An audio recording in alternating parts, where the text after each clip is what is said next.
CPIM local secretary KSEB ജീവനക്കാരനെ party ഓഫീസിലേക്ക് വിളിച്ചു വരുത്തി മർദ്ദിച്ചതായി ഒരു പരാതി.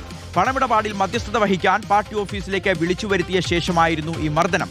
KSEB ജീവനക്കാരനായ S വിദ്യാധരനാണ് മർദ്ദനമേറ്റത്. Kozhinjampara local secretary NM Arun പ്രസാദിനെതിരെ പോലീസ് കേസെടുത്തിട്ടുണ്ട്. ഇക്ബാൽ അറക്കൽ വിവരങ്ങൾ നൽകും. ഇക്ബാൽ, എന്താണ് സംഭവിച്ചത്? പോലീസ് എന്താണ് പറയുന്നത്? കേസിന്റെ വിശദാംശങ്ങൾ കൂടി പറയും. ഷിഹാസ്, ഈ കൊഴിഞ്ഞാമ്പാറ ലോക്കൽ സെക്രട്ടറി ആയിട്ടുള്ള NM അരുൺ പ്രസാദിനെതിരെയാണ് ഇപ്പോൾ കൊഴിഞ്ഞാമ്പാറ പോലീസ് കേസെടുത്തിട്ടുള്ളത്.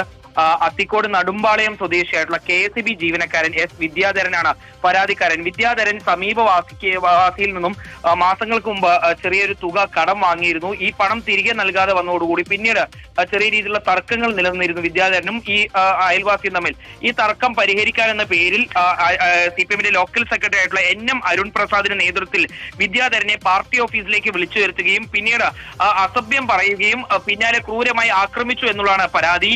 വിദ്യാധരന്റെ മൊഴി ഉൾപ്പെടെ രേഖപ്പെടുത്തിയതിനു ശേഷമാണ് ഇപ്പോൾ കൊഴിഞ്ഞാമ്പാറ പോലീസ് NM അരുൺ പ്രസാദിനെതിരെ കേസെടുക്കുകയും ചെയ്തിട്ടുള്ളത്. പാർട്ടി ഓഫീസിൽ വെച്ച് കേട്ടാൽ അറക്കുന്ന രീതിയിൽ അസഭ്യം പറയുകയും പിന്നീട് മുഖത്തും അതുപോലെ തന്നെ ശരീരത്ത് മറ്റ് പലയിടങ്ങളിലും മർദ്ദിക്കുകയും നിലത്ത് വീണപ്പോൾ നിലത്തിട്ട് ചവിട്ടി എന്നുൾപ്പെടെയാണ് വിദ്യാധരൻ പോലീസിന് പരാതി നൽകിയിട്ടുള്ളത്. FIRലും ഇതുമായി ബന്ധപ്പെട്ടുള്ള പരാമർശിച്ചിട്ടുണ്ട്. ഏതായാലും ഈ സംഭവവുമായി ബന്ധപ്പെട്ട് ഉടൻ തന്നെ NM അരുൺ പ്രസാദിനെതിരെ നടപടിയിലേക്ക് കടക്കാനാണ് കൊഴിഞ്ഞാമ്പാറ പോലീസിന്റെ തീരുമാനം.